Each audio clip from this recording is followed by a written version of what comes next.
ladies and gentlemen, you're welcome to Murchison Falls National Park. Lillian is my name. I'm one of the ranger guides of Murchison Falls, going to take you for the next 3 hours in this evening drive. Murchison Falls is the biggest and one of the oldest national parks in Uganda. As a park, having been gazetted in the year 1952, Murchison Falls covers about 3,840 square kilometers, within which are 76 mammal species, 451 bird species, in addition to the most powerful waterfall in the world. The name Murchison Falls National Park originates from that magnificent waterfall, for we look at it like the uniqueness of our park, something that best describes us, and we are so proud to name the entire park after the waterfall. As a park, we engage in 2 different activities. Apparently, I'm taking you for an evening drive, but we do very early morning drives starting from 6:30. We do full day game drives in most cases for researchers. That one start at 7 up to around 7. We do evening game drives that start at 4 up to around 7. We do night game drives for those specifically sleeping in the park. We do all this to see that we cover some good percentage of what makes up Murchison Falls. As you come here and engage in different activities, of course, you cannot do a game drive or you do a boat, you do an evening and a morning, and you fail to get some good percentage by the time you go back home. Welcome and feel at home. As we continue, please, is there anyone that needs to use a restroom? Because we are going to move a distance that will take us about 1.5 to 2 hours before we get anywhere safe for us to come out. You'll have a right of taking photos. We can stop and give you that opportunity. You take photos, ask as much questions as possible. As we go, these are our safety precautions. Kindly make sure we keep inside the car. In case you must come out even when we have stopped, I should be alerted as your guide. Make sure your hands are always inside, because when you put outside, we have rough plants around. We don't want you to go back with injury. Then the other thing is, let us keep a plastic and polythene-free environment such that we have an attractive and we conserve together with you as our guests.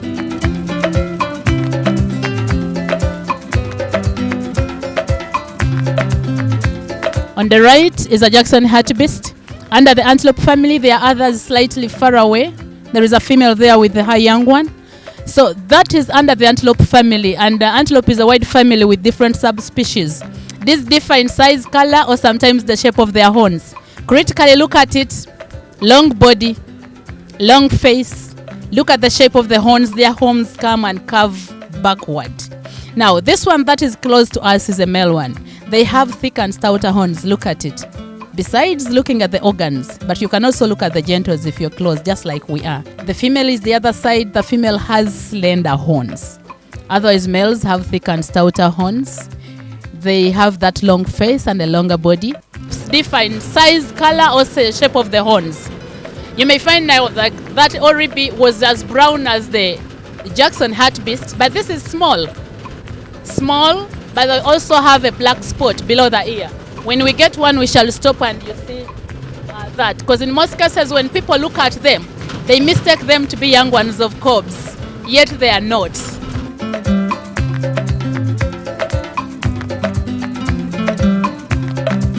So Murchison Falls is endowed with different ecosystems. When you enter from the southern gate, that is the one that comes from Masindi, that is Kichumbanyobo, you come through Budongo Forest. So that is a forest ecosystem. From the forest ecosystem around the escarpment towards the river is savanna woodland. We are bisected into 2 by River Nile. And now here we are on the northern side, which is mainly composed of savanna grassland and a few areas of woodland. Most of our animals prefer the northern side because this is a savanna grassland. And most of them being grazers, they look at where they can have their food, which is grass. So that is one of the factors they consider. Besides that, they look at safety.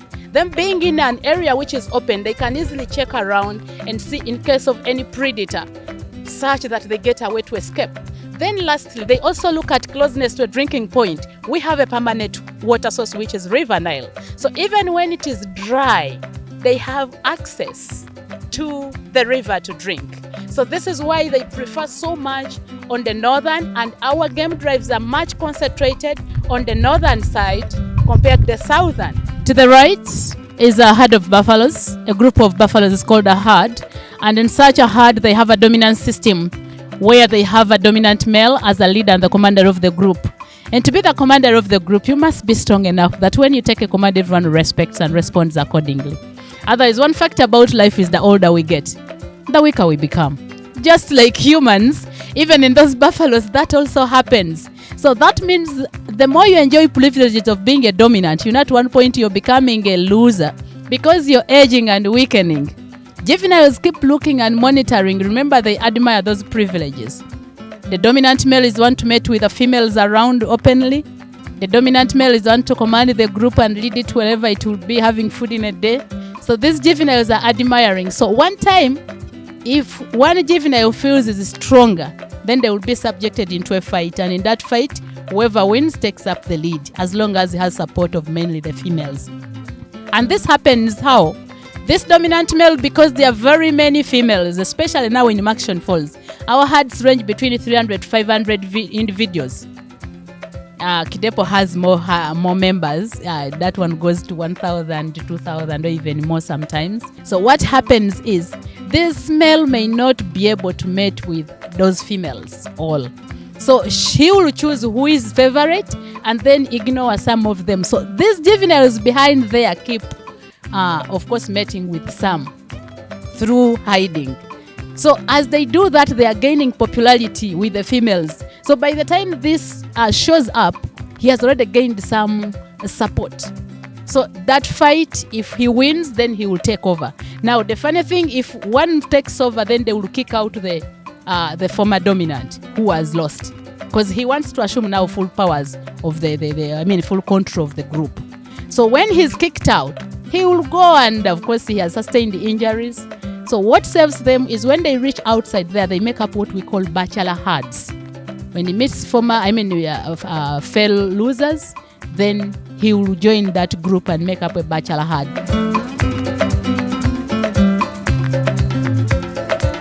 On our right is a lioness on top of that piled maram that you see. She's resting.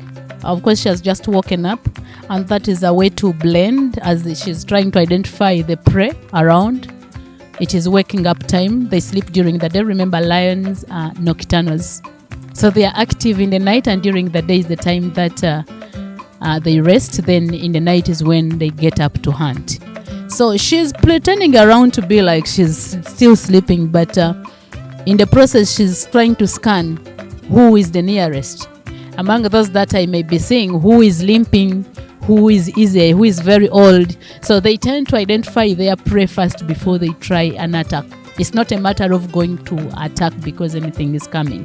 They will also first gauge, when we try this, won't we go wrong? So they will always hunt after they have planned. This pride has about, initially they were 9, but this is a young female. The pride had 9 with the mother and the male one who is their father. But now their mother has young ones, and these ones decided to make their own group. So they are moving 5 of them, 2 females and 3 males. They are about 2 years. If we get a chance of getting the males, you will see their men. You can easily tell these are still young, but they're looking so beautiful. The man is still very young and so nice and attractive. So when they rest on a hill like this, it is a way to blend from their prey. So the prey will come not knowing there is something on top. They will just imagine this is all heaped soils, yet there is a predator there. So this is a camouflaging point. They help in managing numbers of other animals. Look at the population of animals in Murchison Falls. If we did not have lions, then for the antelopes, they would go out of hand. The numbers would be more than what we can accommodate. So as they do survive on them, hunting them down, it's nature taking its course. They are managing the numbers and controlling. We are no longer deployed to come and see that we reduce on the numbers. Nature takes its course. And remember, as I was telling you earlier, when they're identifying the one to go for, they will look for who is limping, who is the easiest to catch, who is very old, who is the one remaining behind. Of course, in most cases, by the time you're coming last, you either has a problem or you're sick or what. So just like you would go to prune in your garden and look out for which plant is weak, they also do that when they are hunting. They don't just go for the strongest. They take advantage of whoever is easy to catch. I always tell people, let's compare what we see here and what we see in Lake Mburo. What has made those zebras to go up to communities is because Lake Mburo doesn't have lions. The predators that they have are mainly leopards, which leopards cannot go for zebra. So this is why the numbers are growing so wild. You find they're even in the community. We are lucky that these zebras are not so destructive. Otherwise, it would be so much a challenge for Uganda Wildlife Authority. Possibly every day we would be in court for issues of animals attacking communities. In the morning, they were 5 on this rock, the heaped soils. So possibly others have already moved. So she's just following. On average, lions live for about 15 years. Especially for the females, they make it 15. Males, in most cases, are about 12 years. Of course, males are so much subjected to fights for territories, competitors wanting to take over their prides. So they are so much subjected to that. And at the end of the day, it makes them easily die. Females may push up to around 15 years. Gestation is the shortest, one of the shortest, 3.5 months. And what does 3.5 months means? They get pregnant and last for only 3.5 months pregnant. And in 1 litter, they may have between 3 to 6 cubs. In front of us are those 2 male lions.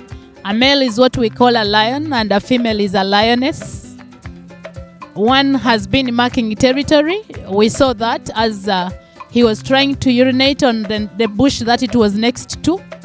They do that to mark their territory such that in case of any other male that comes around will tell this area belongs to someone else. It's one of the hardest tasks males go through. As females go to hunt, the male has a responsibility of marking the territory and guarding it. And this puts it at a very high risk. Because one thing that we should remember is when young males come up, they are looking at which prides they can easily take over. So in that, these males are so much subjected to fights. And those fights always, in most cases, cost their lives. When they fight for the territory, of course, for one to take over, you must fight until you kill the other one, then you take over. And this is also one of the reasons why lion population is very small. After that fight, if one male has taken over, then he will also fight to make sure that he suppresses the gene of the former male in the group. So how do they do that? They also go ahead and kill the cubs from that particular male. So in the process, of course, numbers go on reducing all the time. That behavior that you see is a behavior for brothers or sisters. When they know each other and they meet, they will always hug. Sometimes they hug tails together, or they will come and kind of like kiss. That is a sign of brotherhood. When they know each other, that is what happens. You see he's yawning. Of course, he's hungry. He has just woken up. He's been having a sleep. Of course, they sleep during the day, just like I said earlier. So they have woken up and now they're in that mood of hunting. They are very hungry. Females do the most hunting, but also males do. So here they are. And look at how they have situated themselves. They are facing different direction. All that is to say that, of course, you monitor the other side, I monitor this other side. And this is the same things that the prey also does. Because if you face the same direction, then you don't know who is coming from behind. Look at the behavior of this one rolling down. Of course, sometimes bites are so many on the skin. So that is kind of a massage. Look at that. He's enjoying himself. They are mature males. Look at that. Basically. Now look at, if they are lying the way they have been lying down there, could you even tell there is a lion nearby? You couldn't. And for them, the good thing with them, they use the eyesight very well, but they also have very perfect sense of smell. So they will always smell their prey. And the prey also smells the predator, by the way. So this is now how they tend to behave. Look at that. very loving brothers. So Murchison is estimated to be having about 220 lions. We are still waiting for the research that is going on. Data is being compiled. We believe we shall have concrete data that will be documented. But yes, we are not doing so bad, though of course this is not the best we can have, but we are lucky, at least we have that number. And in Uganda, Murchison seems to be having the biggest number of lions compared to other national parks. When you look at the prey that we've seen, of course this contributes so much.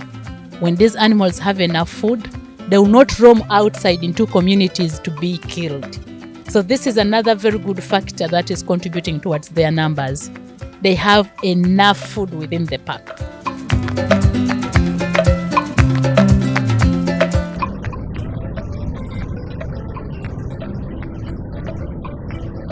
You are most welcome on top of Murchison Falls, and my name is Simon. Here we do have two trails. There's the shortest trail that will take you to the top of the falls. It's about 200 meters walk, where you get to the main falls at the top, the gorge of Murchison Falls. Then we do have the one to the right, 400 meters, that will take you for a hike. Get on the flat surface, see the waters after the falls, the panoramic view, and later we shall move further onto a cliff, where we shall have the site of the twin falls. Main Murchison Falls, and then the independence of the exit of the both falls, much more closer than one will watch from the boat. And later we shall walk back over the second cliff to the top of the falls and see the main falls at the top. Okay, as you are going, we have the do's and don'ts. You are free to take photos, so we shouldn't move on the edge of the cliff. You get to move till it's in the middle of the trail. Once we reach the top of the falls, there are a lot of slippery rocks. We shall have to move carefully. Then littering. If you have maybe bottle of water, biscuits or sweets, after having, please don't throw it down. We have litter bins all over. Drop them in the litter bin. Otherwise, you're most welcome. Feel free, enjoy your time. We are at the viewpoint, the first viewpoint of the hike. Right behind me is the Nile after the falls. Further down, that island to the left, that's where the boats usually dock. The boats right from the bridge until the bottom of the falls is 14 kilometers boat ride. Visitors always stop there and then they move back. Right behind me is the Independence Falls, popularly known as Uhuru Falls. That's the Swahili version, Swahili word for independence and freedom. And that falls was formed in 1962. It wasn't there originally before. According to records, in 1907, when Winston Churchill visited the gorge of Murchison Falls, on seeing the gorge at the beginning of the falls, he said that 10 pounds will throw a metallic bridge across Murchison Falls. And a simple structure, just a metallic one. And indeed, in 1954, a bridge was constructed and the cost was 10 pounds. People will cross over the other side, stay on the rocks and come back. And during that time, the volume of the Nile was so low that all the water was passing through Murchison Falls. And when the bridge was built, people will come and cross over. Unfortunately, it lasted for only 8 years. 1961-62, there was heavy rain and floods. Since the gap where the bridge was built was 9 meters, it was so narrow that it couldn't accommodate all the water. It swept off the bridge. And the force of water created two channels to the right of Murchison Falls that ended up forming the second falls. Since its formation coincided with Uganda's independence of 1962, that's why the name either Independence or Freedom Falls. And I said before, because Swahili version is Uhuru Falls.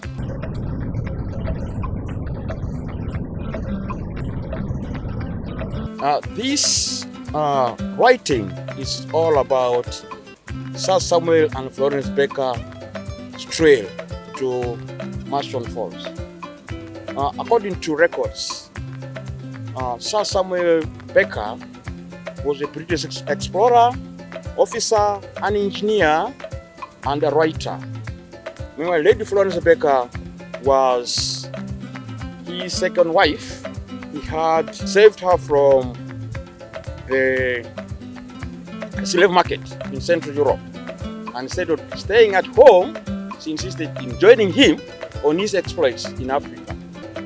It so happened that the year 1864, when he was sent by Murchison to Uganda, the entry point was from the north, that was from Sudan by then. He entered from Sudan. If you follow this trail on the map, he entered from Sudan, then he moved via Golo, Karuma Falls, Masindi, down to Lake Albert to meet the king.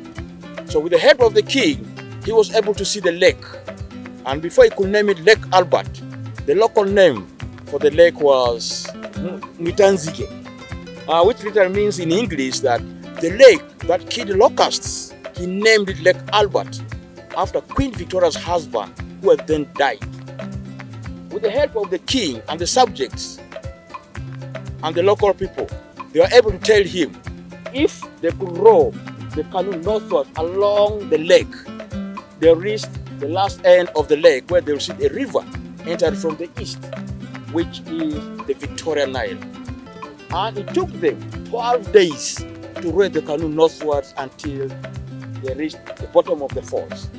On seeing the falls then, he named it Murchison Falls in memory of Sir Roderick Murchison, who was the president of the Royal Geographical Society and the sponsor of the explorers. Before he could name it, the local name was Pajok. That's a Luo name from northern side of the Nile, which literally means the place of the evil spirits. During those times, the elders from the Luo side, the Acholi side, they are so much into the falls, into the waters. So on seeing the falls during that time, they believe that they are evil spirits because you get span of water passing through a narrow gorge with that thunderous noise, and it was so scary to them. And during that time, they believe that they are evil spirits, the falls. That's why they gave that name. Well, right now we're at the end of the cliff where you get to see the best view for the Twin Falls, the main Murchison Falls and the Independence Falls. Right here is the main Murchison Falls. And if you look at that gorge at the exit, that's the narrowest point of the entire Nile, which is 6 to 7 meters wide. And the average volume of water coming through the narrow gorge of Murchison Falls is 300 cubic meters a second, and that is taken during the peak dry spell when temperatures get higher as 35 to 40 degrees Celsius. Meanwhile, to the left is the Independence Falls, which, as I said before, was created due to flood in 1962 and is approximately 12 to 15 meters wide. And if you compare the two falls, you're able to judge it out which one could be having more water. Definitely is the main Murchison Falls. If you look at the Independence Falls, you may think it has more water. That if you look at the width of the both falls, Independence Falls is wider. Meanwhile, Murchison Falls has a very narrow gorge. That means it has much more water than the Independence Falls. Right now, we're at the Devil's Cauldron. This is a place where the visitors get to have a good view of the rainbow. Rainbow is usually formed due to two factors. There are two factors that form the rainbow. We have the sun rays and the water vapor. And so it's the reflection of sun rays against the vapor. That's the end result will be seeing the rainbow. In the afternoon, we always see it when you're at the Devil's Cauldron. But in the morning, you see it better the opposite direction, the opposite side of the Devil's Cauldron. And right now, we're going to move to the beginning of the falls where the bridge was. Ladies and gentlemen, we are at the top of Murchison Falls where the footbridge was. At the beginning of the falls, where you see water splashing higher, is a concrete pillar where the bridge was built. And right from here, the beginning of the falls, the height is 45 meters. And the exit is the narrowest point of the entire Nile, which is 6 to 7 meters wide. And welcome back, ladies and gentlemen. I hope you enjoyed it. And especially for those who are here for the first time, please, you'll be our ambassadors out there. I request, wherever you go out, you're able to tell others about Murchison Falls, about the way we walk and the sights we saw, especially hiking to see the top of Murchison Falls, where you get to see the main Murchison Falls, the gorge, and then up hiking, seeing the exit of the two falls, which we prefer calling the twin falls, the main Murchison Falls and the Independence Falls. I hope the next time you come back, let's hope the trail from the hiking, from the boat, will be open. You'll begin from the boat and then come up to quite more interesting and epic. Please, you're most welcome. And thanks for coming. Please safe journey back to your respective destinations. Thank you.